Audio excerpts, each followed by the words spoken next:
Bismillahirrahmanirrahim. Assalamualaikum warahmatullahi wabarakatuh.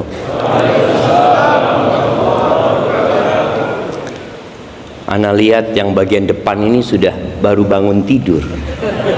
Karena dari tadi nungguin ustadznya. Dari jam berapa antum nunggu di sini? Antum jam berapa nunggu di sini? Jam 7. Kasih hadiah buat yang dulu jam 7 tuh. Kasihkan buat beliau. Mana? Subuh di mana? Subuh di sini. Terus kemana dia? Sekarang tidur.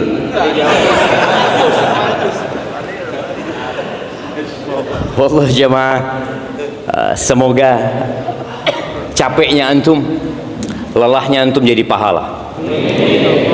Alhamdulillah alladzi bi ni'matihi tatimmus shalihat. Segala puji bagi Allah Jalla Jalaluh yang karena nikmatnya kebaikan-kebaikan menjadi sempurna. Nggak akan bisa antum datang ke tempat ini kalau bukan Allah yang memberikan nikmat kepada kita.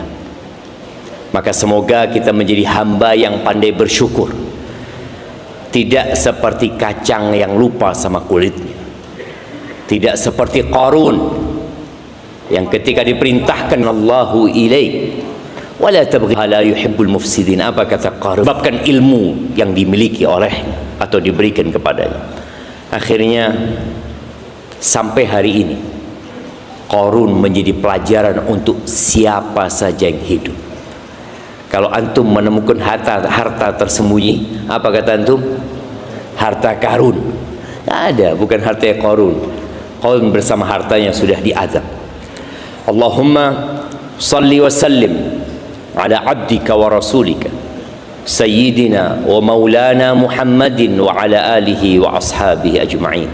Ya Allah, semoga salawat dan salam, berkah dan nikmat senantiasa Engkau curahkan untuk hamba kekasih-Mu, untuk baginda Nabi kita Muhammad alaihi salatu wassalam, untuk keluarga beliau, untuk istri-istri beliau, untuk putra-putri beliau, dan untuk seluruh sahabat Nabi.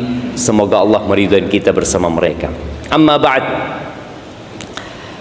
Tema kita hari ini satu umat, satu tujuan, membangun peradaban Islam. Ini sudah kenal kanan kirinya. Jadi belum satu umat. Antum dari tadi nungguin ngapain gitu jemaah. Nah, Taib, ana akan lanjutkan kalau antum sudah kenalan dengan kanan kiri. Tanya namanya, dari mana, dan apa kerjaannya. Ana pikir MC sudah. Gak ada MC, ngapain dari tadi? Nah, fadhol, kenalan dulu baru ana mulai. Udah kenalan tuh. Iya, yang di atas sudah kenalan belum? Kenalan udah yang di atas. Masya Allah. Mama itu kesian di belakang dijemur ya.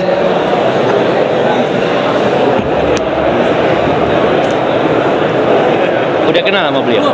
Gimana nggak kenalan ini?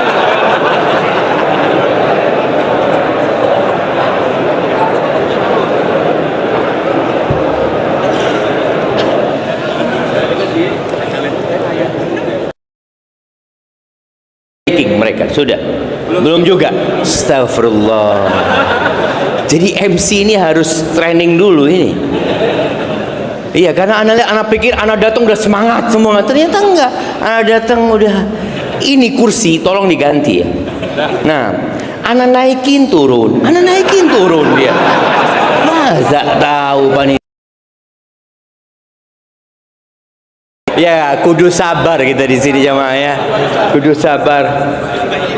Tapi kayaknya dikasih bantal lebih tinggi kayaknya dia. Enggak apa-apa, sudah bismillah. Nah.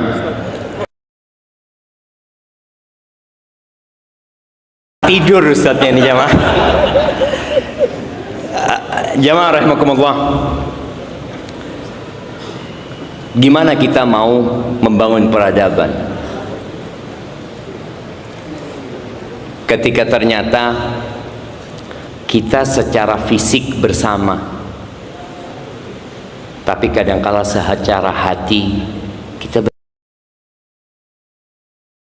antum datang mau menuntut ilmu tapi tidak mau nambah saudara.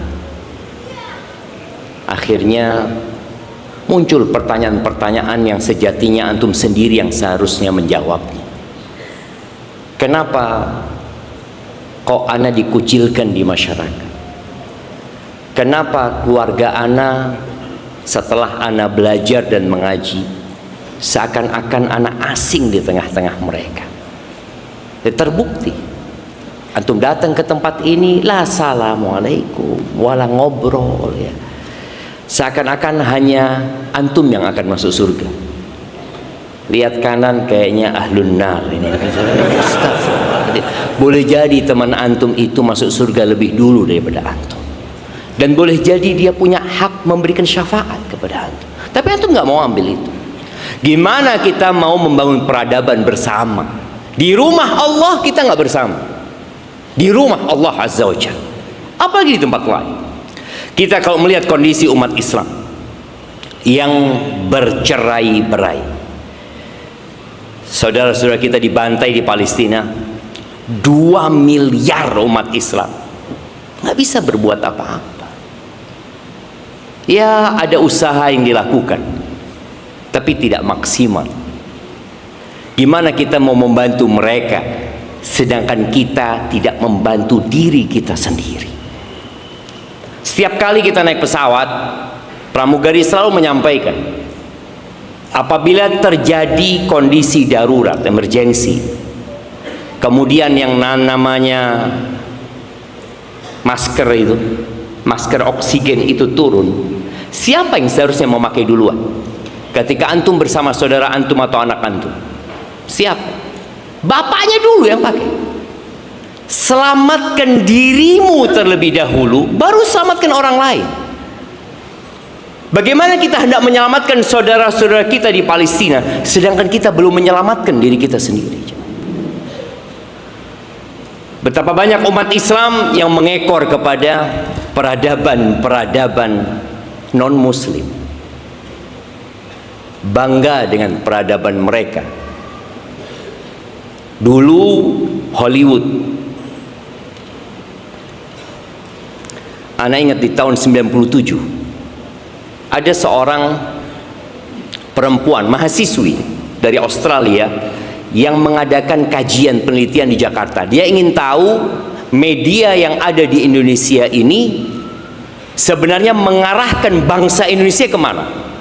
1 bulan dia nonton televisi, belum ada YouTube dulu mungkin ya. Jadi dia duduk di Jakarta hanya nonton televisi dari pagi sampai malam. Dia lihat. Setelah 1 bulan hasil penelitiannya, kesimpulannya dikatakan Amerika. Artinya bagaimana bangsa Indonesia yang mengiblat ke sana. Film-film Hollywood ya, yang ada di sini, yang jadi pahlawan. Siapa pahlawannya? Rambo.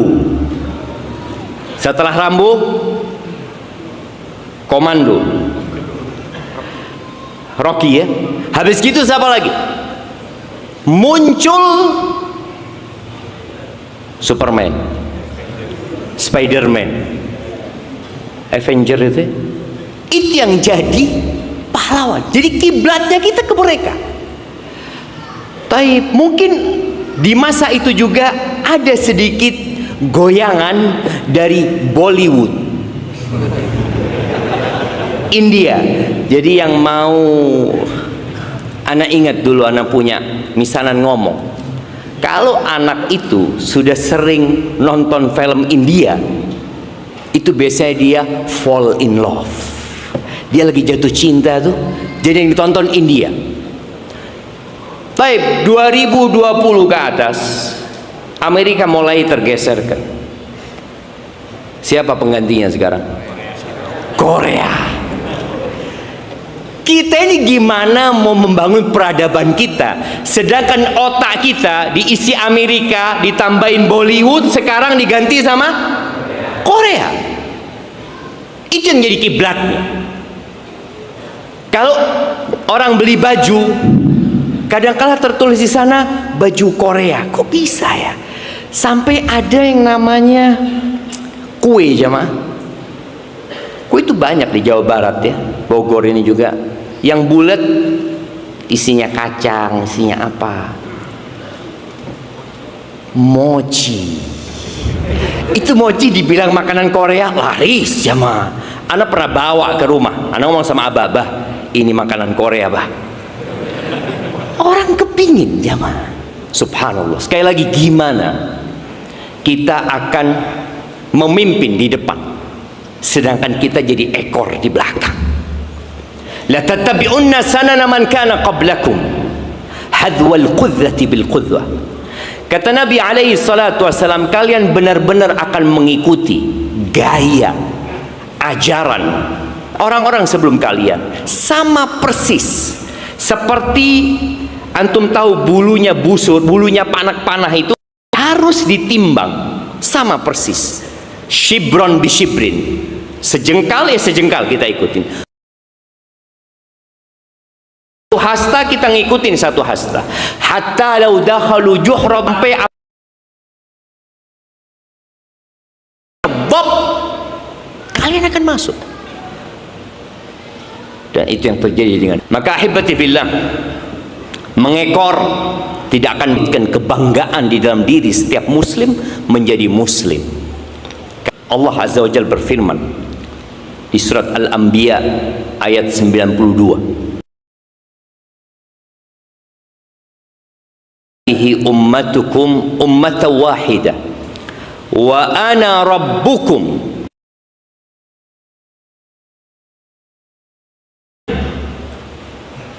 Umat ini agama umat yang satu, wa ana rabbukum.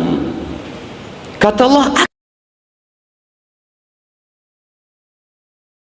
tauhidkan aku, beribadalah hanya kepadaku, jangan menyekutukan aku dengan sesuatu apapun. Kedua, Allah mengatakan, wa inna hadhihi ummatukum ummatan wahida wa ana rabbukum. Kata Allah, sesungguhnya agama ini atau umat ini adalah agama yang satu dan aku adalah Tuhan kalian, maka bertakwalah kepada aku. Ahibati fillah, agama kalian adalah agama yang satu. Wa syar'ukum syarabbakum wahid, Tuhan kalian satu. Fala yanbaghi an takhtalifu, maka enggak apa kalian bertikai dan berselisih, enggak pantas. Agamanya satu, kiblatnya satu, nabinya satu, Qur'annya satu. Al-Imam Ibnu Katsir mengatakan, hadza khitabun li jami'il ummah. Ini adalah seruan untuk seluruh umat.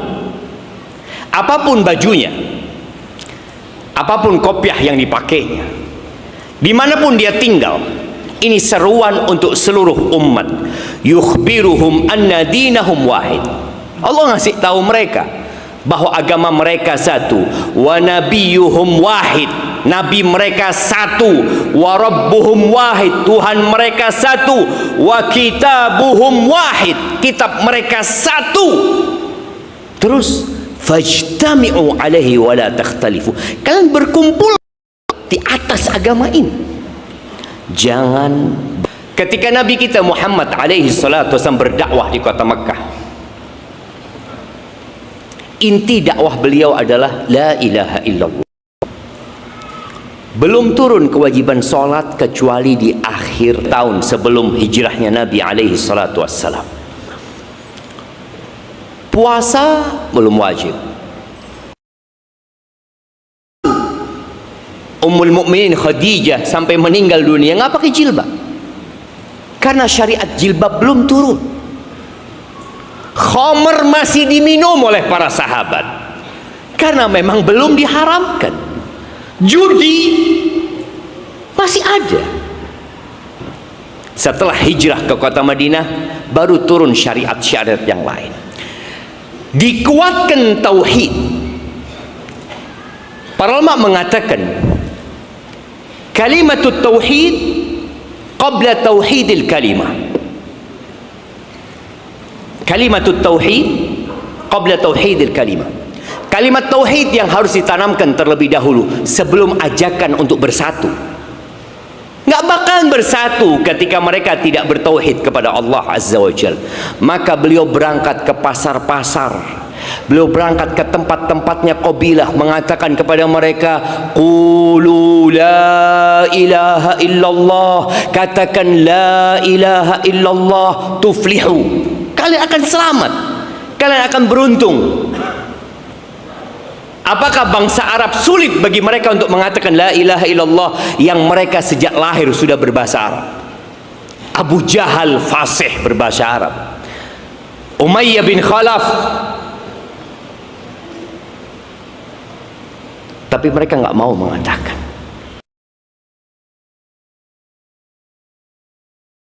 Kata mereka, aja'alal alihata ilaha wahida, bahan yang banyak itu jadi satu sesembahan. Ini itu umroh, tawaf mereka di sana.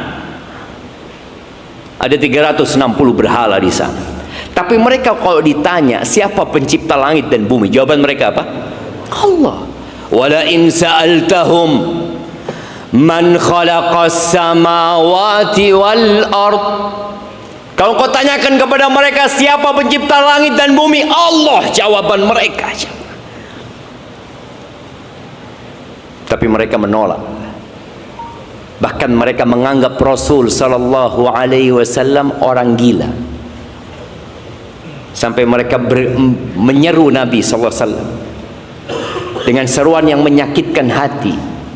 Ya ayyuhalladzi nuzzila alaihi dzikr innaka la majnun, wahai yang diturunkan kepadanya Al-Quran, engkau orang gila, kata mereka. Itu Muhammad alaihi salatu wassalam. Tapi beliau bersabar. Tapi kadangkala kesabaran itu menuntut kita untuk meninggalkan tempat tinggal kita. Ahibati fillah, di surat Ali Imran ayat 102 ini yang sering dibacakan khatibul Jum'ah, yang sering dibaca Rasul sallallahu alaihi wasallam pada khutbatul hajah. Allah berfirman, ya ayyuhalladzina amanu taqullah haqqa tuqatihi wa la tamutunna illa wa antum muslimun. Wahai orang-orang yang beriman. Taib. Berapa kali Allah mengatakan ya ayyuhalladzina amanu dalam Al-Quran? Angkat tangan yang mau jawab. Berapa? 88. Nggak apa-apa, anak kasih dia, kurang 1. 89.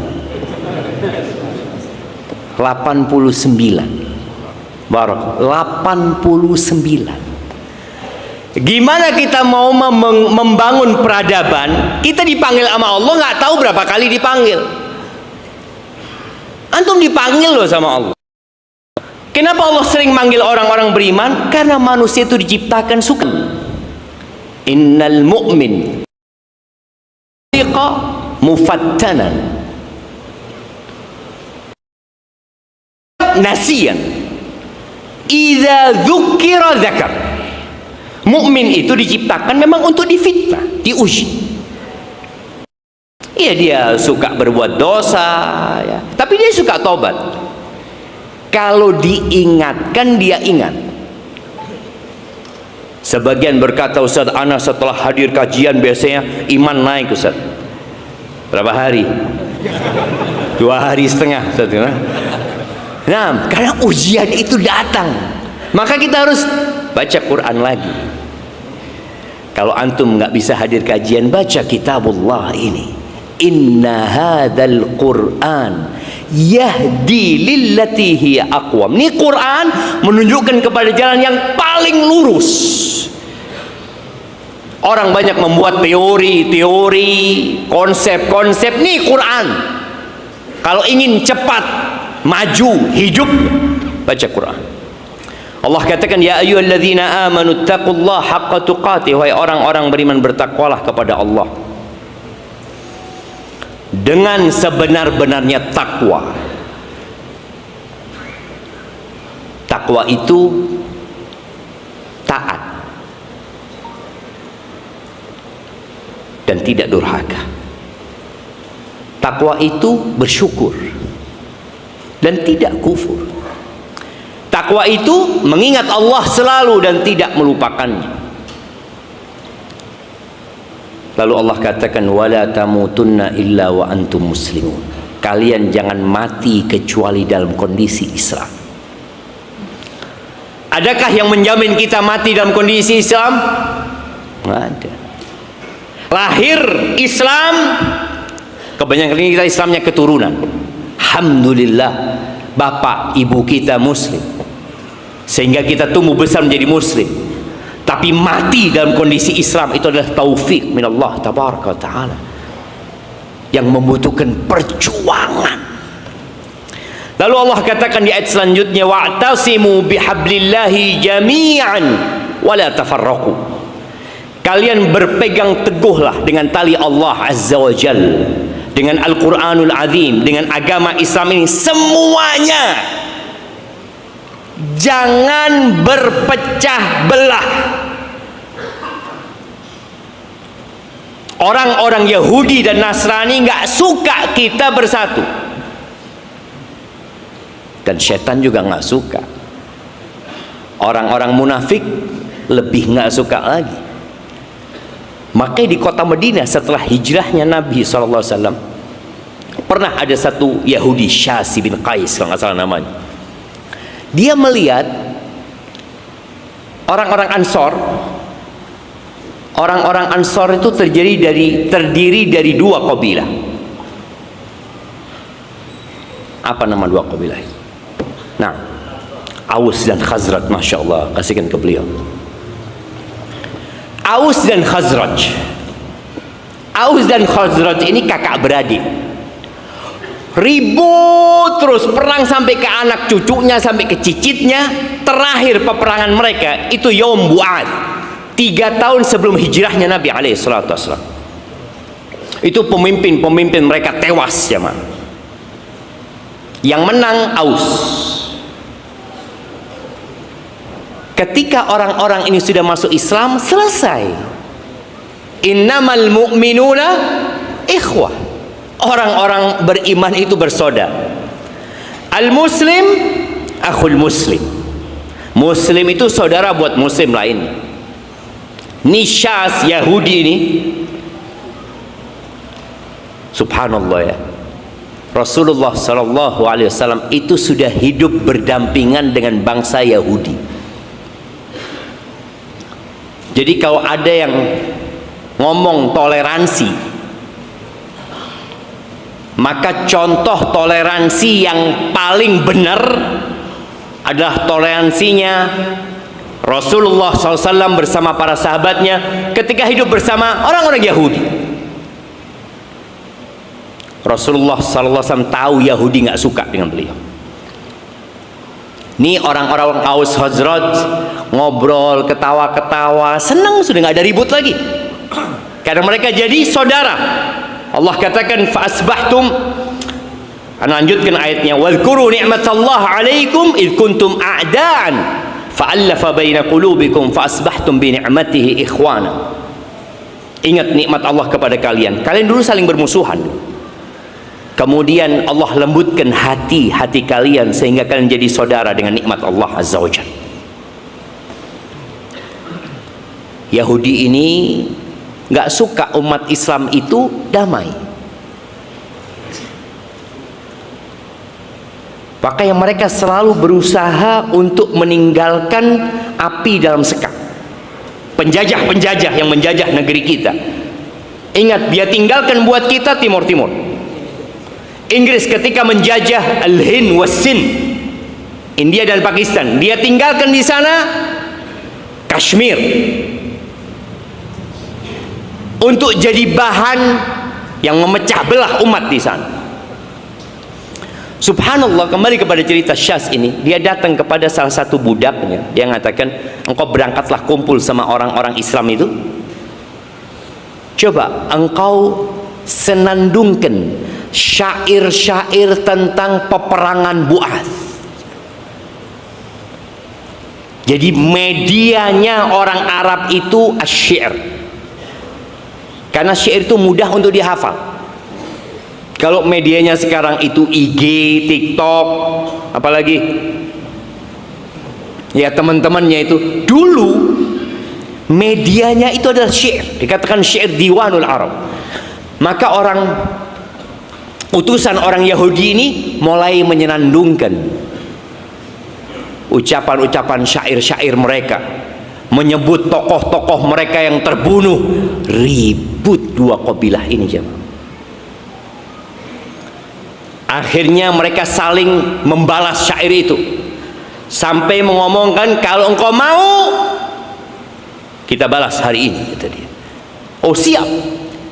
Ini pulang semua ambil senjata jemaah, mau perang. Sama-sama muslim. Akhirnya berita itu sampai kepada Rasul sallallahu alaihi wasallam. Nabi datang kepada mereka, dipanggil orang-orang Ansor ini.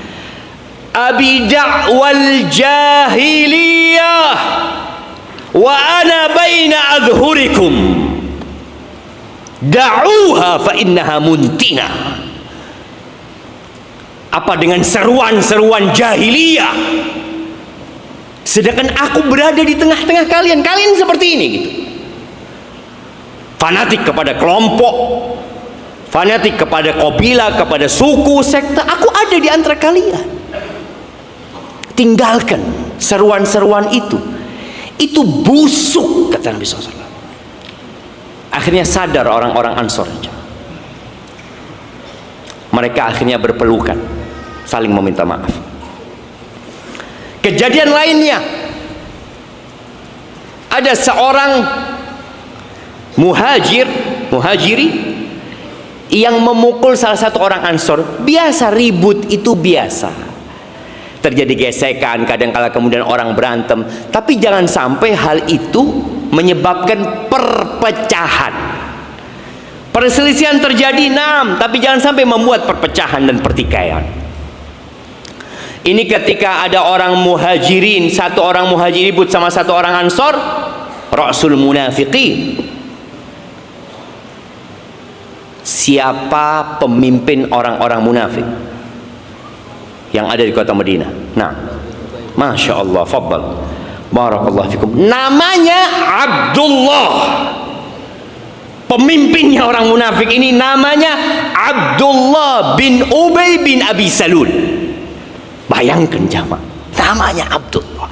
Ketika dia lihat nih ada ribut umat Islam, langsung dia bakar. Bagaimana keributan ini? Bukan keributan dua orang, tapi keributan dua kelompok. Yang satu namanya Muhajirin, yang satu namanya Ansor. Dibakar sama dia. Akhirnya orang-orang Ansor teriak mengatakan, ya lal Ansor. Yang Muhajirin teriak, ya lal Muhajirin. Bayangin ya, dua nama ini disebutkan dalam Al-Quran, tapi nama itu hanya untuk identitas, bukan untuk memecah belah. Oh, saya Muhajirin, kamu Ansor. Enggak. Maka Nabi datang lagi mengatakan, abi da'wal jahiliyah wa ana baina adhhurikum. Apa dengan seruan-seruan jahiliyah? Aku ada di tengah-tengah kalian. Jamaah rahimakumullah, di negeri kita ada banyak ormas, ada banyak yayasan, tapi ingat, ada banyak partai. Jangan sampai itu memecah belah umat. Inna hadhihi ummatukum ummatan wahidah. Ini agama satu. Gara-gara beda warna bajunya tidak bertegur sapa. Gara-gara beda logo masjidnya nggak mau sholat di masjid itu. Kita lihat, oh beda-beda dari masjid lain. Na'udzubillahi min dzalik. Kalau sudah di masjid kita berpecah belah, apalagi di luar. Innama ju'ilal imamu liyu'tamma bihi. Imam itu dijadikan untuk diikuti. Jamaah rahimakumullah, di surat Al-Anfal ayat 46, Allah Azza wa Jalla mengatakan wa atiullaha wa rasulahu wa la tanaza'u fatafshalu wa tadhhaba rihukum wasbiru innallaha ma'as sabirin. Kata Allah, taatilah Allah dan Rasulnya. Jadi yang wajib ditaati itu Allah dan Rasulnya. Di ayat lain, wa ulil amri minkum, pemimpin-pemimpin di antara kalian. Nah, taati selama tidak bertentangan dengan perintah Allah dan Rasulnya. Terus kata Allah, wala tanaza'u, kalian jangan berselisih gitu loh. Jangan ribut kalian. Karena keributan itu akan membuat kalian tidak akan dapat membangun peradaban. Fatafshalu, kalian akan gagal. Wa tadhhaba rihukum, kekuatan kalian akan hilang. 2 miliar umat Islam. Yahudi di Israel berapa sih jumlahnya jemaah? Coba lihat di Google, di chat GPT, coba lihat nanti. Kalau udah ketemu kasih tahu ana. Bener jemaah. Ana mau minum dulu, bismillah.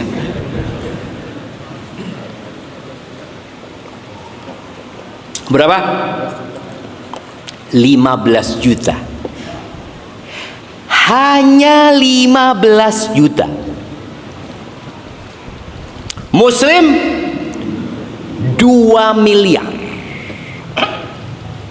Kenapa ya? Kok Yahudi nggak takut sama 2 miliar? Siapa yang mau nyebutkan? Tadi yang antum ngomong 15 juta. Kenapa 15 juta itu nggak takut dengan 2 miliar? Kenapa yang 2 miliar dikeroyok sama yang 15 juta? Nah, karena yang 15 juta tahu yang 2 miliar nggak bisa. Karena yang 15 juta tahu yang 2 miliar nggak bersatu.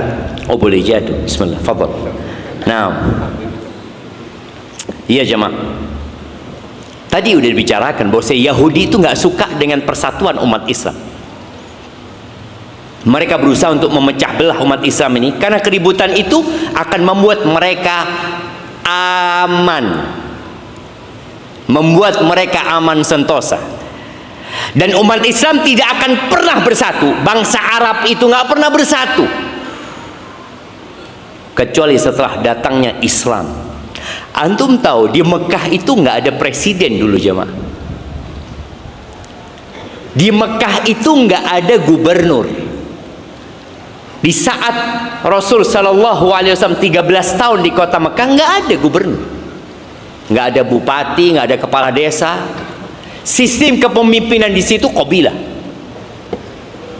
Tapi subhanallah, Allah bersumpah wa hadzal baladil amin.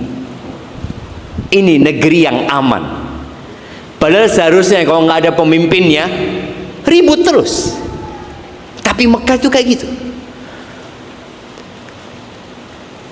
Ketika umur Nabi Muhammad alaihi salatu wasallam 35 tahun,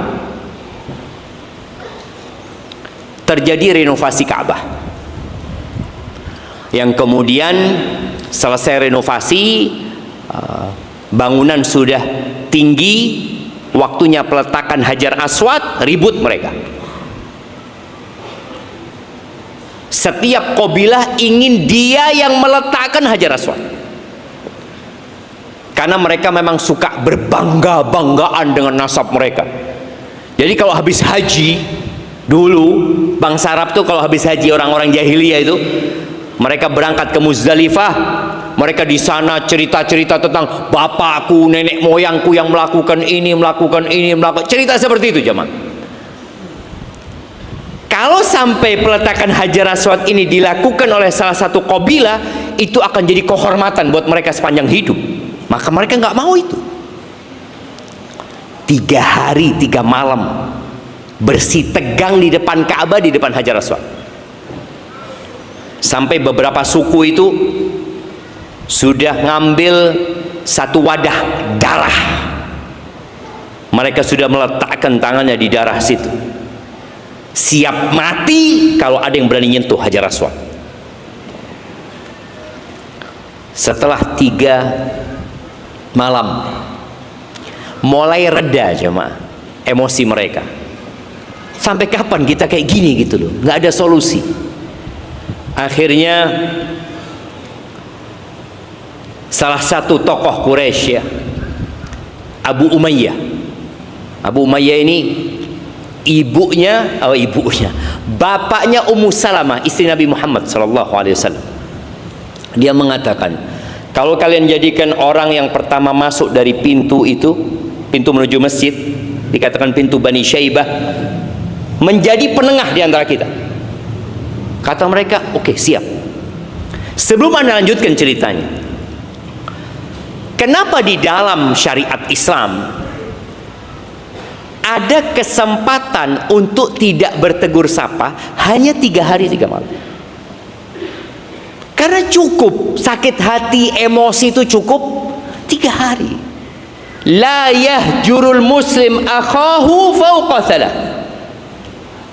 Nggak boleh engkau memboikot saudaramu, tidak ucap salam sama dia lebih dari 3 hari, nggak boleh. Maka antum kalau ada masalah sama saudara, dia lagi sakit hati, jangan langsung minta maaf, karena dia sedang membara jemaah. Kalau antum datang minta maaf, apa kata dia? Tiada maaf bagimu, sampai mati nggak ada maaf. Tapi kalau sudah 2 hari 3 hari antum datang, ana sebenarnya hari pertama mau datang, tapi ana tahu antum sedang marah. Maka tadi kejadian bangsa Arab itu setelah 3 hari reda tuh emosi mereka. Akhirnya mereka tunggu siapa orang yang pertama masuk ke Masjidil Haram. Masuklah hamba Allah yang bernama Muhammad sallallahu alaihi wasallam, belum jadi nabi. Beliau masih manusia biasa. Beliau datang, apa kata orang-orang Arab melihat itu? Hadza Muhammadun, hadzal amin radina bihi. Ini Muhammad alaihi salatu wassalam, yang artinya terpuji. Ini orang yang al-amin, yang terpercaya. Radina bihi, kami ridho. Subhanallah jemaah. Kita lihat siapa yang bisa menyatukan mereka? Rasulullah sallallahu alaihi wasallam. Maka kita tidak akan pernah bersatu kecuali kita mengatakan asyhadu an la ilaha illallah wa asyhadu anna Muhammad Rasulullah sallallahu alaihi wasallam. Yang konsekuensi dari syahadat Muhammad Rasulullah sallallahu alaihi wasallam, kita harus percaya dengan semua informasi yang disampaikan Nabi Muhammad sallallahu alaihi wasallam. Nggak boleh muslim itu meragukan berita dari Nabi alaihi salatu wassalam. Ingat dahulu di Mesir ada kelompok dokter yang meragukan hadis dzubab. Hadis kalau idza waqa'a dzubab fi ina'i ahadikum, kalau lalat itu nyebur ya di wadah, di gelas, di wadah kalian, biasanya lalat itu terapung jemaah, nggak tenggelam. Kata Nabi alaihi salatu wasallam, falyaghmishu, tenggelamkan dia, kemudian buang. Bisa diminum, iya, karena di satu sayap lalat itu ada racun. Wa fi ukhra syifa, di satunya lagi ada penawarnya. Sebagian dokter-dokter itu menolak aja dulu ya. Ana baca cerita itu di Hasyiah Bulughul Maram masalah atau Subulus Salam. Kenapa ditolak? Lu gimana? Nggak masuk ke logika. Ini lalat dari tempat yang kotor, yang jorok, banyak bakteri, masuk ke tempat makan minum kita. Kemudian udah dia masuk, lalu kita tenggelamkan dia, lalu bisa diminum. Nggak percaya. Setelah bertahun-tahun ilmu teknologi berkembang, mereka meneliti jemaah, ternyata betul bahwa lalat itu ketika dia ditenggelamkan, dia melepaskan penawarnya. Percayalah dokter-dokter itu. Percaya dengan Nabi alaihi salatu wassalam atau percaya dengan hasil penelitian? Hasil penelitian. Sedangkan mukmin, apapun informasinya dia percaya. Ketika Nabi alaihi salatu wassalam Isra Mi'raj, beliau semalam pagi sudah ada di Mekah.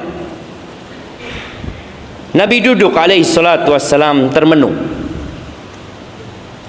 Datang Abu Jahal mendekati Nabi SAW. Malak, engkau kenapa, kata dia. Kata Nabi SAW, usriyabi, aku baru saja datang dari Masjidil Aqsa.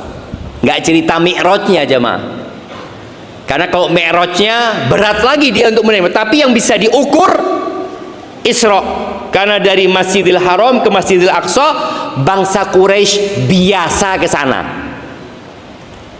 Mereka punya perdagangan ke Syam sana. Kata Abu Jahal, oh, engkau baru saja datang dari Masjidil Haram dan paginya sudah sampai sini?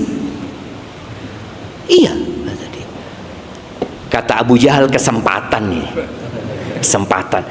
Kalau aku kumpulkan orang-orang itu, engkau akan cerita sebagaimana engkau cerita sama aku. Iya, kata dia. Jadi Abu Jahal jadi panitia kajian. Dia kumpulkan tuh orang-orang, sini, ada cerita nih, kumpulkan. Maka Nabi SAW cerita. Itu ada yang tepuk tangan, ada yang pegang kepala, karena mereka gimana gitu loh. Kita tuh perjalanan dari Mekah ke Syam itu 1 bulan berangkat, 1 bulan pulang. Engkau nggak sampai semalam. Subhanalladzi asra bi 'abdihi lailan minal masjidil harami ilal masjidil aqsa. Engkau paginya sudah nyampe sini. Sebagian ada yang mempertanyakan, jemaah. Oke, coba kalau engkau benar ke sana, sebutkan seperti apa Masjidil Aqsa. Tiang-tiangnya ini itu ditanya, pintunya, dan Allah angkat Masjidil Aqsa. Nabi ngelihat sallallahu alaihi wasallam. Sudah selesai Abu Jahal dari sana, apakah kerjaan dia sudah usai? Belum. Dia datang ke Abu Bakar. Nggak tahu manggilnya Kar Abu Bakar nih, Abu Jahal ini. Hei, engkau tahu sohibmu punya cerita. Cerita apa, kata dia? Dia cerita kalau dia baru saja melakukan Isra, perjalanan malam dari Masjidil Aqsa terus balik lagi ke Masjidil Haram paginya. Kata Abu Bakar, kalau dia mengatakan itu faqad shadaq, benar dia.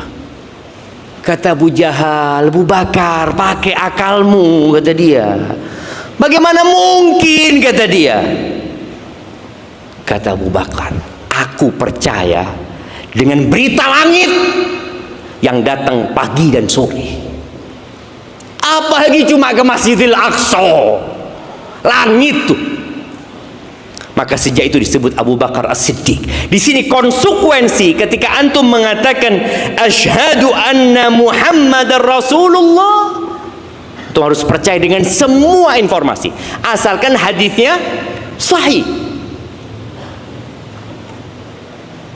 Wa an yuta' wa la yu'sa, ditaati Nabi SAW. Ta'atuhu fima amar, yang diperintahkan taati. Mau perintah itu wajib, mau perintah itu sunnah. Contoh nih, sholat berjamaah. Di antara yang membuat umat Islam bersatu itu adalah mereka memakmurkan rumah-rumah Allah Azza wa Jalla.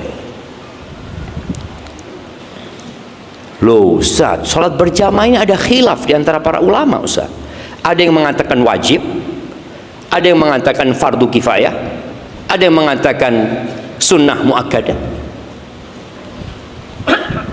Taib, khilaf itu ada, nggak perlu dipermasalahkan. Tapi Nabi SAW memerintahkan kita, ya udah kau datang ke masjid, nggak usah diperdebatkan, tapi dikerjakan. Anggap hukumnya sunnah. Sunnah itu untuk dikerjakan apa ditinggalkan? Dikerjakan.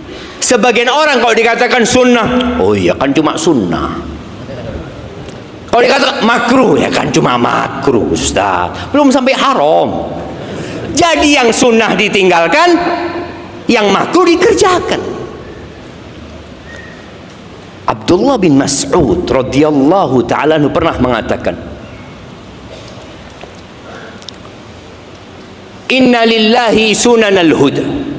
Allah itu punya sunnah-sunnah petunjuk. Dan di antara sunnah-sunnah petunjuk itu, beliau jelaskan, adalah sholat di tempat dikumandangkannya adzan. Itu termasuk sunnah-sunnah petunjuk. Walau shallaitum fi buyutikum. Kalau kalian sholatnya di rumah-rumah kalian, sah sholatnya jemaah. Kita tidak mengatakan tidak sah, sah sholatnya. La taraktum sunnata nabiyikum, maka kalian akan meninggalkan sunnah nabi kalian. Walau taraktum sunnata nabiyikum la dhalaltum, kalian akan tersesat kalau meninggalkan sunnah nabi kalian. Walaqad ra'aituna wa ma yatakhallafu anha illa munafiq ma'lumun nifaquhu. Di masa kita dulu nggak ada orang nggak ke masjid, walaupun tadi secara hukum ada khilaf. Nggak ada orang yang nggak ke masjid kecuali orang itu munafik yang sudah diketahui kemunafikan. Tapi bukan berarti hukumnya kemudian berubah, tetap ada khilaf. Tapi usahakan jamaah, kita sholat ke masjid, kita bangun peradaban dari rumah Allah sini gitu loh. Masjid kita baru ramai kapan? Sholat Jumat. Pernah di masjid kampung kita di Jember itu ribut, mau memperluas masjid. Ketika diskusi, mereka ngomong, ada apa kita perluas?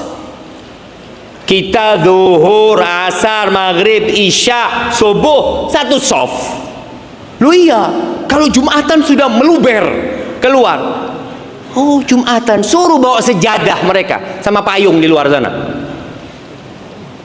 Ada yang cuma sejumat sekali datangnya, dan datangnya setelah khutbah kedua. Antum lihat, datang sambil berdiri seakan-akan orang yang paling taat ya. Dia dengarkan, sekali-kali dia lihat jamnya, kok belum qomat ini katanya.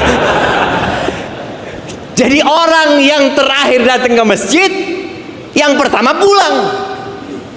Ahibati fillah, al-jamaah. Maka kalau kita lihat bagaimana disyariatkannya berkumpul bersama itu, karena untuk menjaga persatuan.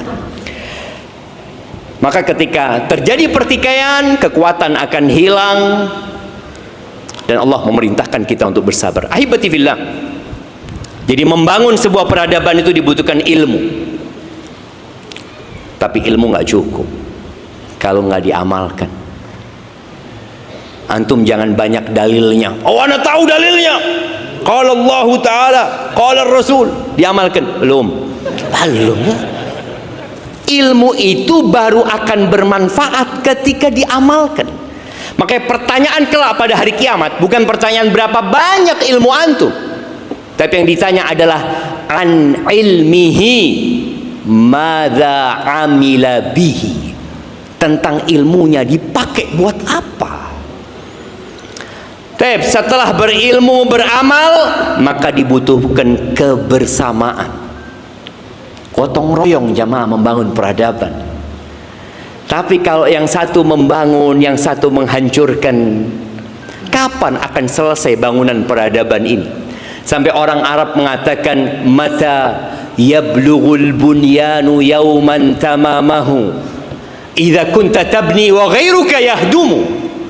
Kapan bangunan ini akan selesai? Kapan? Kalau antum bangun, yang lainnya ngelancurin. Gimana gitu loh. Bagaimana kalau yang bangun satu, yang ngancurin? Dan kita lihat media,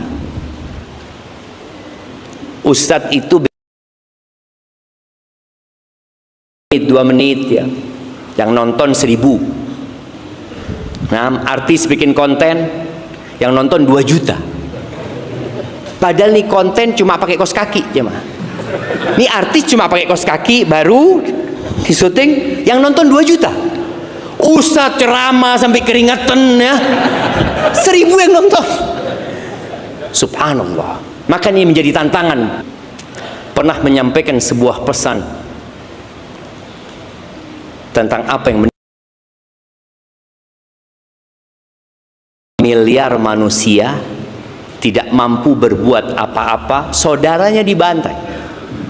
Ya mungkin dia kunut nazilah, mungkin dia kirim bantuan, yang bantuan itu tidak selalu sampai kepada saudara-saudara kita. Apa kata Nabi SAW dalam hadis yang diriwayatkan Abu Dawud? Idza tabaya'tum bil'ina wa akhadtum adhnabal baqar wa raditum biz-zara' wa taraktumul jihad sallatallahu alaikum dhullan la yanzi'uhu hatta tarji'u ila dinikum. Apabila sistem perdagangan kalian, jual beli kalian adalah ina ini riba terselubung. Jadi orangnya masih takut melakukan riba. Bagaimana dia supaya tidak terjebak dalam riba? Ya dia bungkus dengan sesuatu yang akhirnya jadi halal, seakan-akan halal. Tidak seperti sekarang. Riba sudah terang-terangan di mana-mana. Kita sering ya di pasar-pasar itu melihat ada orang yang kalau pagi bawa kitab jemaah. Ya. Turun dari satu toko ke toko selanjutnya, dia buka kitabnya.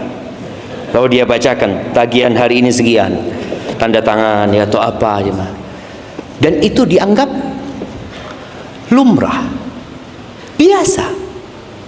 Sampai ada seorang kiai, dia ngundang anak, dia ngomong, Ustaz, dia punya masjid, dia ngasuh masjid di dekat pasar. Anak minta Ustaz ngisi di tempat anak, bahas tentang riba Ustaz. Anak ngomong, Pak I kenapa nggak bahas? Kata kiai tersebut, anak orang sana Ustaz. Bahaya kalau orang sana membahas itu. Ustaz aja yang nyampaikan, kata dia. Iya. Ketika sudah disampaikan, anak enak jawabnya. Nanti masyarakat tanya, apa benar seperti itu? Iya benar, seperti yang disebutkan. Dan itu dianggap lumrah jamaah. Sekarang tambah lagi, ada yang namanya pinjol. Orang dulu pinjem itu agak sulit karena harus bawa BPKB ya, STNK, yang kadang-kadang di tiang-tiang listrik kita lihat ya, butuh dana segar. Apa, sekolahkan BPKB-mu, sekolahkan atau apalah. Kalau sistem jual beli kalian ina, alhamdulillah kita bersyukur kepada Allah dengan munculnya bank-bank syariat di Indonesia ini ya. Sejak tahun 89-90 mulai muncul muamalat ya. Kemudian mungkin sekarang ada BSI, walaupun belum sempurna jamaah ya, tapi harapan kita ke depan akan lebih baik. Masya Allah. Ada tambahan jamaah. Taib. Yang kedua, yang pertama dulu, idza tabayatum bil inah ini. Kalau sistem jual beli kalian adalah riba ya. Banyak orang mengatakan nggak mungkin bisa punya motor kecuali pakai riba, nggak mungkin bisa punya mobil kecuali riba, nggak bisa punya rumah Ustaz kecuali dengan sistem riba. Bahkan ada seorang pelaku riba, dia tanya kepada seorang ustaz, anak ini kerja di tempat riba, kata dia. Apa kata ustaz itu? Ya udah, banyakin sodakoh. Loh, banyakin sodakoh? Betul. Dianggap ya udah gimana, udah nggak mungkin, apanya nggak mungkin. Riba itu diharamkan karena menghancurkan perekonomian. Ketika ekonomi hancur, selesai peradaban jamaah.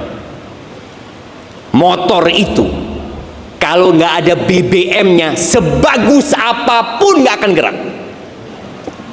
Dan di antara motornya, di antara BBM-nya itulah ekonomi tadi. Kalau sistem kalian sudah riba, wa akhadtum adznabal baqar, kalian sibuk dengan ekor-ekor sapi kalian, sudah berada di zona nyaman dengan peternakannya. Waraditum bizara, ridho dengan pertanian, perkebunannya. Wa taraktumul jihad, nggak mau keluar dari zona nyaman, kalian tinggalkan perjuangan di jalan Allah. Apa yang terjadi? Sallatallahu alaikum dhullan. Ingat ya, Allah akan menimpakan kepada umat Islam kehinaan. Bukan Yahudi yang menimpakan kehinaan kepada umat Islam, bukan. Tapi siapa yang menimpakan? Allah Rabbul Alamin. Allah murka, jemaah. Allah mengumumkan perang kepada pelaku riba. Fa'dzanu biharbin minallahi wa rasulih. Allah timpakan kehinaan kepada umat Islam. La yanzi'uhu, nggak akan Allah cabut. Nggak akan Allah cabut. Banyak teman-teman di Australia, dia tanya, Ustaz gimana Ustaz, di Australia sering terjadi demo ya, dari muslim dan non muslim berkaitan dengan saudara-saudara kita di Palestina. Apakah itu akan menolong saudara-saudara kita di Palestina? Siapa yang menimpakan kehinaan? Bukan Israel, tapi Allah. Dan siapa penyebabnya? Kita. Jadi saudara-saudara kita dibantai di Palestina, siapa penyebabnya? Ya kita ini. Oh, bangsa Arab sana Ustaz. Kita tuh sering nyalahkan orang. Kita lupa dengan diri kita. Yang Nabi alaihi salatu wasallam katakan, la yanzi'uhu ankum. Allah tidak akan mencabut dari kalian, kecuali satu yang kalian lakukan. Kalian kembali kepada agama kalian, agama yang satu, itu agama Islam. Ahibati fillah, ada sebuah waktu anak tinggal 4 menit ya, insyaallah. Ada hak-hak saudara kita. Setelah antum kembali kepada agama, yang mau tidak mau caranya adalah dengan belajar. Ada sebuah slogan indah di negeri kita yang kalau dia itu diwujudkan, negeri kita akan jadi negeri yang baldatun thayyibatun wa rabbun ghafur, insyaallah. Ungkapan itu mengatakan menyeimbangkan antara iptek dan imtak, ilmu dan teknologi, iman dan takwa. Tapi sepertinya belum terrealisasi dengan baik. Kita masih belajar agama di SD berapa jam? 2 jam. SMP 2 jam. Gimana mau seimbang? Agama 2 jam, dunia sisanya. Kuliah 1 semester, ada yang 2 semester, 2 SKS. Setelah itu nggak ketemu lagi sama agama, nggak ketemu lagi. Tapi kita tidak perlu menyalahkan siapa-siapa, karena rumah Allah terbuka, kajian-kajian ilmu ada, online pun bisa dinikmatin, asalkan ada tekad di diri kita. Antum bisa jemaah. Subhanallah, ada seorang yang ana takjub sama beliau. Beliau ini jenderal bintang 2, aktif. Dia itu berusaha untuk menghafal juz amma sekarang. Dia berusaha. Dia ngomong ini yang jadi pengangkat derajat ana di akhirat nanti, kata dia. Bukan bintangnya, bintangnya akan ditinggal ketika dia mati, hartanya akan ditinggal. Maka paling tidak nasihat anak muslim Indonesia nih, ketika umur 37 tahun, hafal juz amma. Juz amma itu 37 surat jemaah. Mungkin jemaah, wallahu a'lam, kayaknya berat. Hafalan kita kebanyakan hafalan kapan? Waktu SD, waktu di surau ya, waktu di musola. Habis gitu selesai. Enggak loh, saat anak-anak biar yang ke pondok, biarlah dia supaya nggak jadi seperti bapaknya loh. Bapaknya nggak mau berubah, emaknya nggak mau berubah, anaknya disuruh berubah. Maka tolong bapaknya berubah. Quran itulah ilmu. Jadi kalau kita bicara sumber ilmu semuanya adalah Al-Quranul Azim, dan membangun peradaban dari sana. Kemudian Nabi alaihi salatu wasallam menjelaskan Al-Quran di sunnah-sunnah.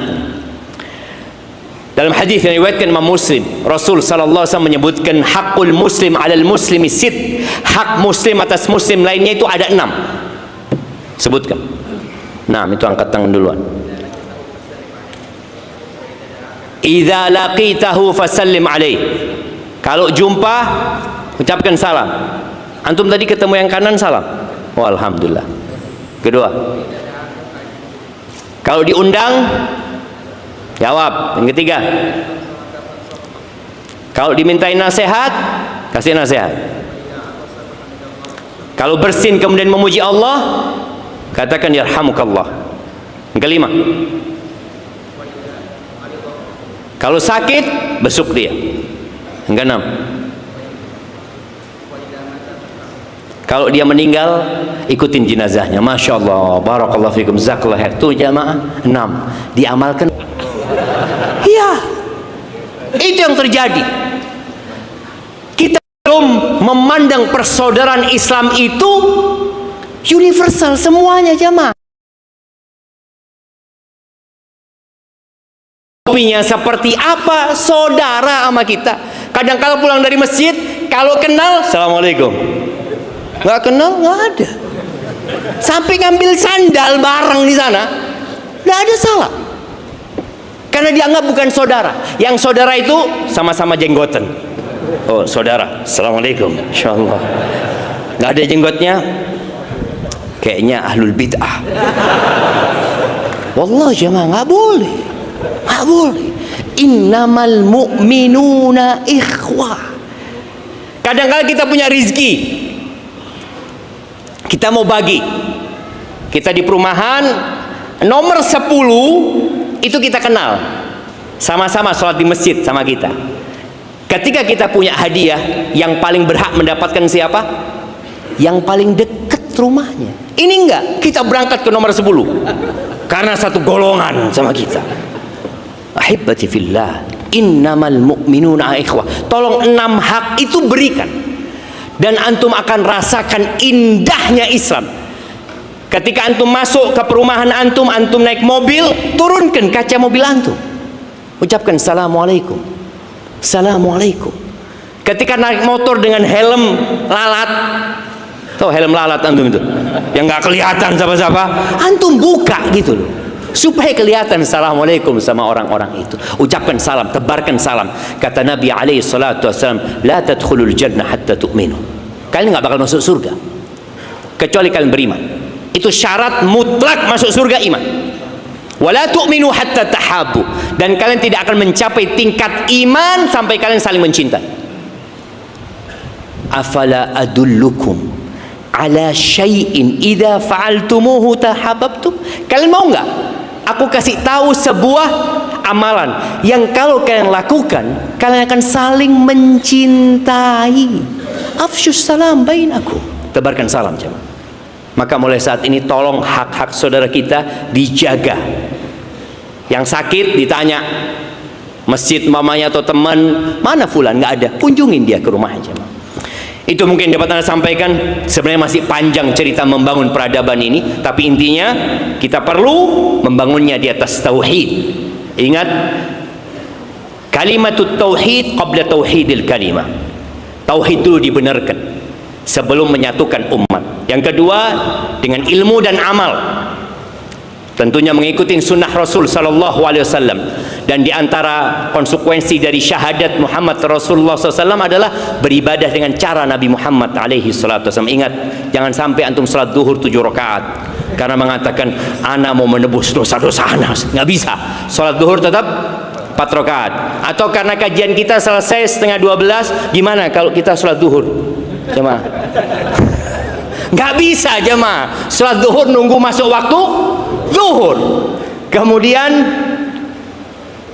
apa lagi jemaah? Oh tadi kembali kepada agama ya, kembali kepada agama, dan kita akan bergotong royong insyaallah untuk membangun peradaban ini. Nggak bisa sendirian, kita harus bareng-bareng. Jemaah, barakallahu fikum. Taib, mungkin kita masuk ke sesi tanya jawab.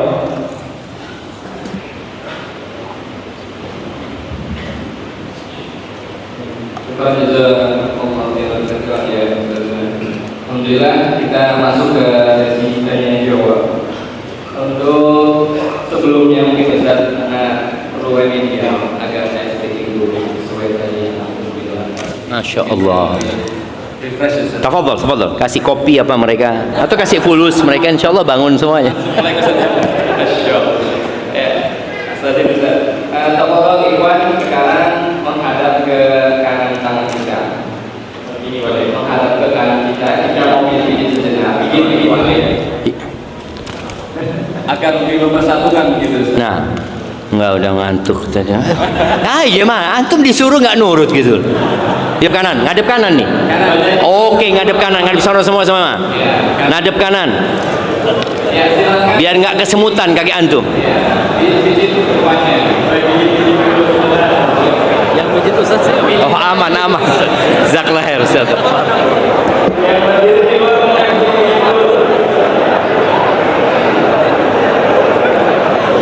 Itu yang di luar kok nggak pijet-pijet itu.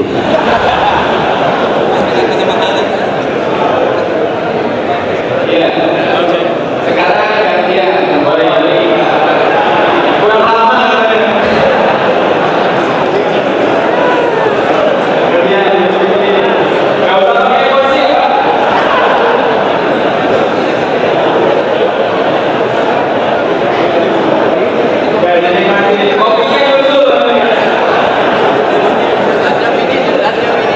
Aman. Ada yang pijet di rumah. Aman, baru nanti.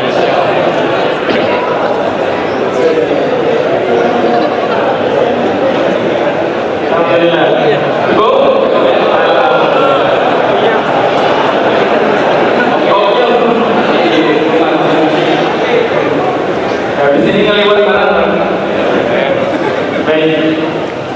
Kita lanjutkan Ustaz. Baik, awal insyaallah. Bismillahirrahmanirrahim.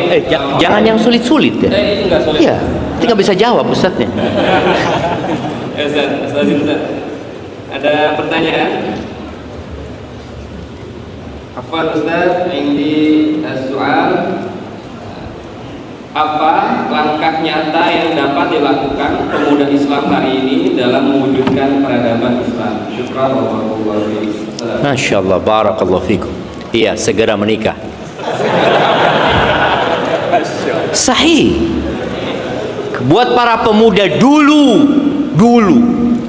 1447 tahun yang lalu, Nabi alaihi salatu wasallam mengatakan kepada para pemuda, ya ma'syaras syabab, man istata'a minkumul ba'ata falyatazawwaj. Barang siapa di antara kalian memiliki kemampuan, suruh apa? Buka usaha. Nikah. Kenapa? Fa innahu aghaddu lil basar wa ahsanu lil farj. Karena itu akan membantu kalian menundukkan pandangan dan menyelamatkan kemaluan kalian. Faman lam yastati fa alaihi bis-shaum. Yang enggak mampu, maka hendaklah dia berpuasa, fa innahu lahu wijah. Itu sebagai penahan, pengontrol syahwat dia. Kenapa anak katakan itu?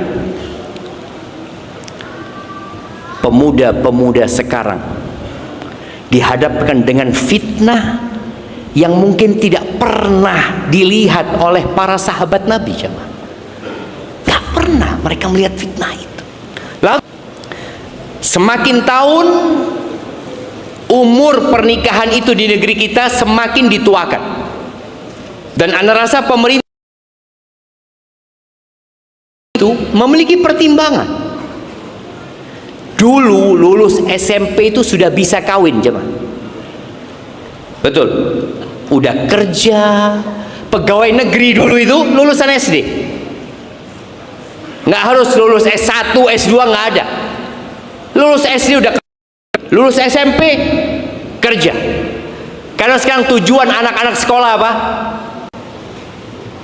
Nuntut ilmu, kerja, cari fulus. Maka berapa banyak anak-anak yang kuliah kerjanya nggak sesuai dengan ilmu yang dia pelajari. Maka harapannya tadi, anak-anak muda silahkan kau menuntut ilmu, belajar. Tapi ketika engkau sampai waktu, nggak usah ngerepotin orang tua, nikah. Tadi juga disinggung, bagaimana kita mau membangun peradaban kalau kita nggak membangun diri kita sendiri. Peradaban itu belum dibangun. Kita sibuk menonton drakor, seakan-akan hidup itu seperti itu. Padahal kenyataannya, pahitnya hidup itu manis, manisnya hidup itu pahit. Maka nasihatnya buat anak muda yang mampu menikah, segera menikah. Yang tidak mampu menikah, puasa. Insya Allah ketika antum rajin puasa, yang lainnya ikut. Karena di antara amalan-amalan itu yang paling dicintai Allah, atau termasuk yang paling dicintai Allah adalah puasa. Tatkala antum bisa mengontrol diri antum, makan aja enggak, yang halal antum tinggalkan. Minum itu halal, istri itu halal, antum tinggalin. Insya Allah dari yang haram antum akan jauh. Barakallahu fikum. Nah, tadi kan minta contoh praktis langsung kan? Iya, puasa, nikah sama puasa. Barakallahu fikum. Jadi solusinya satu ya, nikah gitu yang utama, kemudian selanjutnya puasa. Ya, selanjutnya ini yang Ustaz. Assalamualaikum warahmatullahi wabarakatuh. Waalaikumsalam.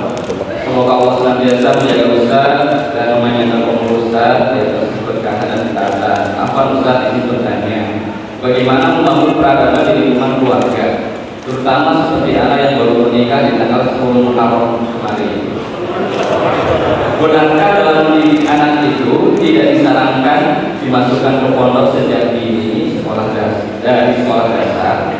Lantas kapan idealnya anak itu dimasukkan ke pesantren? Masya Allah, barakallahu fiik, jazakallah khair. Iya jamaah, tadi anda ngomong nikah ya. Nikah itu butuh persiapan. Persiapan ilmu, persiapan mental, persiapan perasaan, banyaklah persiapannya. Jadi orang yang mau nikah hendaklah menikah sudah memiliki persiapan itu. Menteri Agama, semoga Allah memberikan taufik kepadanya. Anda membaca beberapa waktu yang lalu, setelah data perceraian di negeri kita begitu tinggi, jadi kira-kira 35 dari 100% pernikahan, 35-nya cerai ya. Jadi besar sekali tingkat perceraian. Menteri Agama berpikiran bagaimana nanti yang mau nikah itu kalau bisa ambil 1 semester training, 1 semester. Sekarang ini ada di KUA, cuma sehari dibimbing, enggak, dia ingin ada 1 semester. Dan ana rasa usulan dari Menteri Agama. Kenapa? Karena orang kuliah itu nggak pernah belajar menjadi istri kalau dia perempuan. Nggak ada pelajaran menjadi istri, nggak ada. Yang ada pelajaran menjadi apa? Jadi dokter, jadi profesional. Istri nggak ada. Jadi suami juga nggak ada. Adakah pelajaran di S2 yang umum ya semuanya? Pelajaran menjadi bapak? Nggak ada. Pelajaran menjadi ibu? Nggak ada. Padahal itu sebuah keniscayaan. Ini orang lahir menjadi khalifah di muka bumi, yang tugasnya memakmurkan bumi ini, yang dia akan digantikan oleh generasi selanjutnya. Maka dia akan menikah. Tapi itu nggak pernah ada di visi misi prodi-prodi itu, nggak ada visinya menjadi seorang istri, menjadi seorang suami, menjadi seorang ibu, menjadi seorang ayah, nggak ada. Ya semoga ke depan diperbaiki. Kalau tidak, tadi usulan Menteri Agama adanya 1 semester belajar menjadi seorang istri. Ini baru nikah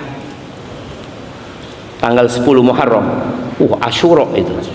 Nah, jadi nggak puasa orang-orang. Iya, Asyura pernikahannya jemaah.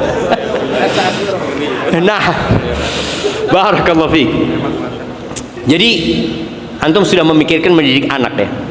Padahal anaknya belum jadi. Ya, tapi itu persiapan jemaah. Persiapan. Anak itu nggak harus masuk pesantren kalau peradabannya sudah dibangun. Hafal Quran itu nggak harus di pesantren. Waktu ana di Madinah, itu masjid-masjid kampung itu ada halaqat hafidz, dan anak-anak hafal Quran itu nggak di pesantren, di halaqah-halaqah itu jamaah. Lingkungannya mendukung. Sekarang kan masalahnya lingkungannya nggak mendukung. Akhirnya orang tua memasukkan anaknya ke pesantren. Dan biasanya ada orang tua yang kalau sudah nganterkan anaknya ke pesantren itu, alhamdulillah, alhamdulillah, karena dia capek ngurusin itu anaknya. Kau tanya, nah kapan balik? Aduh, balik lagi nih anak gitu kan. Ada satu pesantren di Jawa Timur itu jamaah, masya Allah ya. Anak dengar dari teman yang anaknya di situ, itu 1 tahun nggak boleh dikunjungin ya. Dan 1 tahun nggak pulang anaknya. Itu setahun nggak ketemu sama anaknya. Jadi pesantren itu ketika lingkungannya tidak mendukung, maka butuh pesantren. Tapi ketika lingkungannya mendukung, sekolahnya bagus, dan ada orang tua yang bisa menghandle anaknya, nggak harus ke pesantren ya. Sejak umur berapa? Sejak anak itu bisa mandiri. Sejak anak itu bisa mandiri. Mungkin 10 tahun yang lalu atau 15 tahun yang lalu, beberapa pesantren itu mulai merintis pesantren dari SD, dan ternyata gagal. Karena anak SD itu masih belum mandiri. Sampai ada cerita seorang ayah yang ngunjungin anaknya ya. Anak lihat anak Ustaz, bahasa Jawanya itu bolotnya Ustaz. Tahu bolot kan tuh? Apa bahasa Indonesianya bolot itu? Hah? Daki, dekil tuh anak jadi gitu ya. Sininya semuanya. Karena dia masih kecil. Kalau di rumah ada emaknya, keluar kamar mandi belum bersih, masuk kamar mandi lagi. Di pondok nggak ada, antrinya panjang. Nggak ada musyrifnya ngeliatin ini belum bersih, nggak ada. Maka tadi masuk pesantren ketika anak itu sudah mandiri. Maka nasihatnya buat para orang tua, tolong anaknya diajarin mandiri sejak di rumah. Makan, jangan suruh pembantu yang ngangkat piringnya. Anak-anak tanggung jawab dengan piringnya masing-masing. Anak-anak yang cuci piringnya masing-masing. Udah diajarin. Kan sebagian orang kaya itu sudah makan selesai ditinggal. Pembantu yang akan enggak. Usahakan anak-anak kita. Dan usahakan ketika masak di rumah, masak 1 macam makanan. Karena di pesantren itu nggak ada macam-macam, nggak bisa milih ya. Insya Allah ada ayam, telur, nggak ada. Tempe ya tempe udah. Bismillah gitu. Sekali-kali diajarin. Dengan cara itu anak kita terbiasa dengan 1 menu. Jadi ketika sudah siap, masukkan pesantren, dan usahakan jangan ketemu dengan anak yang kabur dari pesantren. Soalnya dia akan ngasih, aduh nggak enak pesantren. Aja nggak mau dia ke pesantren jemaah. Barakallahu fikum. Alhamdulillah, barakallahu fikum. Coba semakin ya bertanya. Jadi yang ingin mempersiapkan masuk ke pondok, persiapkan dulu anaknya supaya lebih mandiri lagi. Oh, persiapannya nikah dulu. Gimana tuh anaknya nikah belum? Siapa? Ya. Baik, barakallahu fikum. Baik, untuk pertanyaan selanjutnya Ustaz. Bismillahirrahmanirrahim. Afwan Ustaz izin bertanya. Bagaimana sejarah peradaban Islam dapat menjadi inspirasi bagi umat Islam saat ini? Apa saja faktor kunci yang menyebabkan kemajuan dan kemunduran peradaban Islam? Masya Allah, barakallahu fi. Nah, mahibati fillah, sebenarnya yang ditanyakan tadi sudah terjawab dengan kajian tadi. Rasul sallallahu alaihi wasallam ketika beliau datang ke kota Madinah, yang pertama beliau bangun adalah masjid. Masjid yang pertama beliau bangun. Karena masjid itu adalah Islamic Center. Sekarang kan enggak. Masjid itu hanya jadi tempat sholat. Baru kalau Islamic Center ada masjidnya, ada sekolahannya, ada macam-macam. Disebut Islamic Center. Padahal dulu al-markaz al-islami al-masjid. Rasulullah sallallahu alaihi wasallam bermusyawarah dengan para sahabatnya di mana?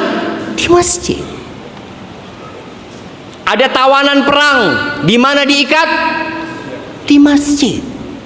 Ada sahabat yang sakit yang harus diobatin, dirawat di masjid. Sekarang kan enggak. Kajian-kajian di masjid dulu. Sekarang udah dibagi tugasnya masjid. Yang rumah sakit sendiri, yang kantor sendiri, kemudian sekolahan sendiri. Masjid hanya untuk sholat 5 waktu. Maka tolong, kalau ingin peradaban Islam itu kembali jaya, masjid dikembalikan risalatul masjid. Mimbar Jumat nih, mimbar Jumat. Rasulullah sallallahu alaihi wasallam kalau khutbah Jumat, ala sautuhu wahmarrat ainahu washtadda ghadabuhu ka'annahu mundhiru jaishin yaqulu sabbahakum wa massakum. Nabi alaihi salatu wasallam kalau khutbah Jumat itu lantang suaranya,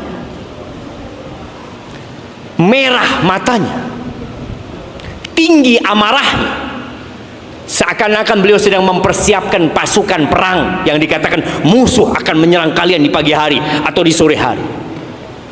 Maka tolong dikembalikan lagi risalatul masjid ini. Jadi ketika khutbah Jumat, benar-benar yang hadir sholat Jumat itu dibakar semangatnya untuk menjadi hamba Allah yang bertakwa kepada Allah Azza wa Jalla. Kadang-kala mimbar Jumat khotibnya baca. Nggak apa-apa baca, bukan nggak boleh. Baca, nah, terus gini baca, terus jamaahnya mau lihat siapa ini? Maka tolong khotib-khotib Jumat mempersiapkan diri untuk ia memberikan pendidikan dan pengajaran kepada, karena itu adalah ceramah wajib didengar sekali. Jadi paling tidak umat Islam itu sepekan sekali mendengarkan ceramah yang berkualitas. Itu yang wajib jemaah. Maka sampai ngomong aja nggak boleh, dengerin. Baik, yang kedua al-mu'akhah. Yang dilakukan Rasul sallallahu alaihi wasallam adalah mempersaudarakan, gotong royong, nggak bisa sendirian. Umat Islam itu sudah bersaudara, tapi ketika datang ke kota Madinah ada sistem persaudaraan tambahan. Ya, persaudaraan tambahan sampai sekarang masih berlaku sebenarnya. Orang-orang yang kerja di sebuah lembaga itu kan ada saudara tambahan. Dia bukan hanya saudara sesama muslim, tapi saudara sesama di lembaga yang sama. Persaudaraannya diperketat, dijaga, tapi jangan bercerai-berai ya. Yang ketiga, butuh jaminan keamanan dan kedamaian. Maka Rasul sallallahu alaihi wasallam membuat perjanjian damai dengan Yahudi untuk hidup bersama-sama membela kota Madinah. Itu dibuat perjanjian yang disebut Piagam Madinah ya. Itu yang perlu dilakukan jamaah. Ya tentunya tadi kalau antum ingin melihat sejarah, mau nggak mau kita harus membaca sejarah. Di antara cara musuh menghancurkan sebuah peradaban dan sebuah bangsa, mereka membuat rakyat negeri itu lupa dengan sejarahnya.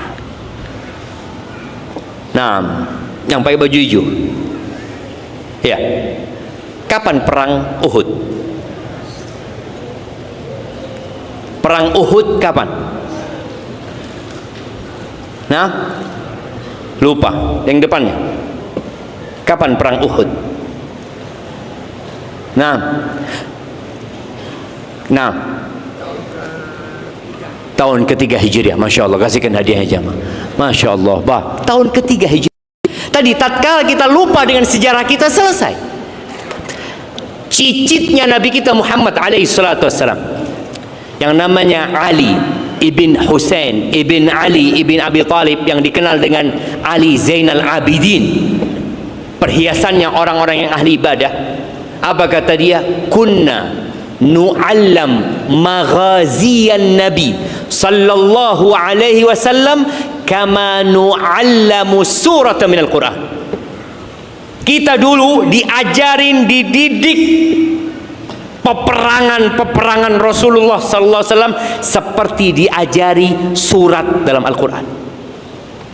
Diingatkan lagi dengan perang Badar, diingatkan lagi dengan perang Uhud, diingatkan dengan Ghazwatul Ahzab, Ghazwatul Bani Quraidah, Ghazwatul Khaybar, Fathu Makkah, Hunain, Tabuk. Diingatkan jamaah. Ketika kita nggak tahu dengan sejarah kita, yang tahu adalah sejarah Korea. Jadi apa itu? Tahu dengan sejarah Amerika. Maka tolong kalau ingin, maka pelajari sejarahnya. Semoga dengan itu kita bisa membangun peradaban lebih baik lagi, dan antum tahu, oh ternyata seperti ini, seperti itu. Baca buku As-Sirah Nabawiyah, jamaah. As-Sirah Nabawiyah. Barakallahu fikum. Alhamdulillah. Baik, selanjutnya, baik, kita pertanyaan pindah ke negara Palestina. Apakah benar yang terjadi di Palestina sekarang karena umat Islam meninggalkan jihad dan cinta dunia? Syukran Ustaz. Seperti apa? Barakallahu fikum ya. Jihad itu dzirwatu sanamil Islam. Puncak perjuangan itu jihad. Tapi gimana kita mau jihad kalau kita yang paling bawah aja enggak? Makanya tadi udah disebutin yang menimpa saudara kita di Palestina, karena kita terjebak dalam 4 hal. Sistem jual beli yang riba tadi, kemudian cinta dunia, sudah berada di zona nyaman dengan pertaniannya. Apalagi sekarang negeri kita Masya Allah dengan pertanian sawitnya, mungkin perkebunan sawit ya, peternakannya. Yang ketiga, yang keempat, meninggalkan jihad. Jadi rentetannya ini 1, 2, 3, 4. Kemudian solusinya bukan jihad. Bukan jihad. Solusinya apa? Kembali kepada agama. Yang jihad salah satu ajarannya. Karena kadang-kadang orang ngomong jihad ya tuh, tunggu dulu. Tauhidnya belum benar. Sholat bolong-bolong. Anak pernah ketemu dengan salah satu orang yang, ya dia dulu kayaknya ISIS jangan. Waktu itu anak masih S2 ya di Jakarta, nyusun disertasi, nyusun tesis. Dia datang habis kejadian bom Marriott. Dia mengatakan seharusnya korbannya itu banyak, kata dia. Cuma ya belum sukses lah, kata dia. Anak ngomong masa jihad ini itu macam-macam. Selesai dia ngomong, ya dia mengkafirkan pemerintah, mengkafirkan SBY pada waktu itu. Anak tanya sama dia, anak mau tanya sama antum ya, antum salat subuh tadi di mana? Wah, anak telat tadi masjid tadi. Ngomong jihad, subuh belum benar jamaah. Maka ingat, solusinya itu adalah kembali kepada agama, yang jihad itu salah satu ajaran agama ini gitu. Jadi ketika Nabi SAW mengatakan hatta tarji'u ila dinikum, maka kita kembali kepada agama kita secara total. Yang pertama rukun Islam, yang kedua rukun iman, nah yang ketiga nanti ihsan ya. Insyaallah dengan cara itu Allah akan mengembalikan kejayaan umat Islam. Tapi yang jelas apa yang terjadi di Palestina juga karena dosa-dosa kita. Ketika antum bertanya kenapa Allah tidak maka nggak akan ada yang bisa ngalahkan kalian. Wa yakhdhulkum famanalladzi yansurukum min ba'di. Tapi kalau Allah membiarkan kalian, siapa yang bisa nolong kalian? pertolongan Allah. Cara mendapatkan pertolongan Allah adalah kembali ke agama Allah Azza wa Jalla. Hada wallahu a'lam.